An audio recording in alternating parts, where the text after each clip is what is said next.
नमस्कार दोस्तों, एक बहुत प्यारा विवाह गीत प्रस्तुत कर रहे हूँ। आइए सुनते हैं। छोटी मोटी हथिया सवार लिए बाबा, हिंगोरा ढरावल चारों पाँव, ताही पे सवार होके चले राजा दशरथ, मस्तक छुए आकाश, ताही पे सवार होई चले राजा दशरथ, मस्तक छुए आकाश।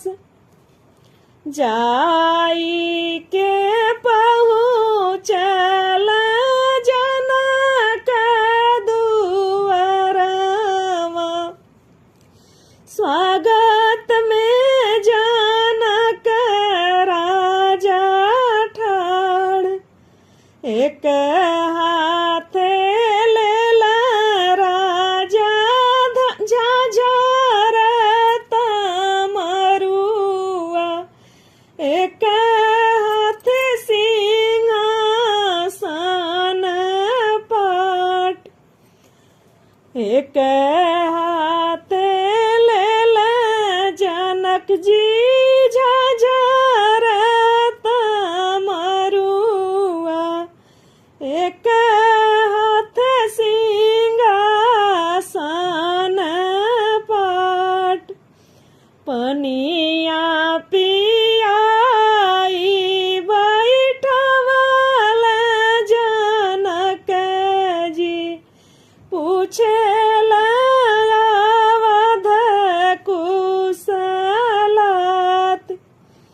कुशल बाट राम कुशल राजा दशरथ, कुशल अवधपुर के लोग, रौरे घरे ऋषि जी बेटी हो सीता सुंदर, मोरे घरे राम कुंवर, अगहन दिनवा सुदिन राजा दशरथ, चढ़े देई जेठ बैसाख, जेठ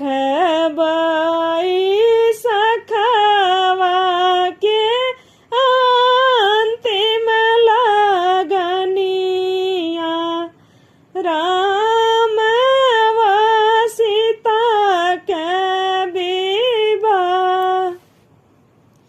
चिट्ठिया पर चिट्ठी लिखी भेजेली सीतली रानी, दिहा श्री राम जी के हाथ, पातर राम धनुष बड़ा भारी, तुरत विलंब जिनी होय, पुराइनी पात पसुत राजा रामचंद्र, ई चिट्ठी सीता रानी के हाथ,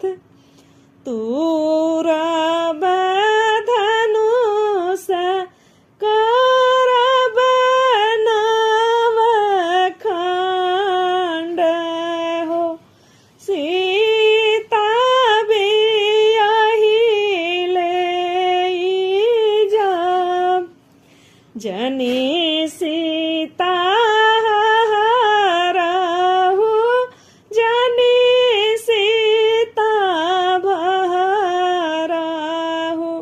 जा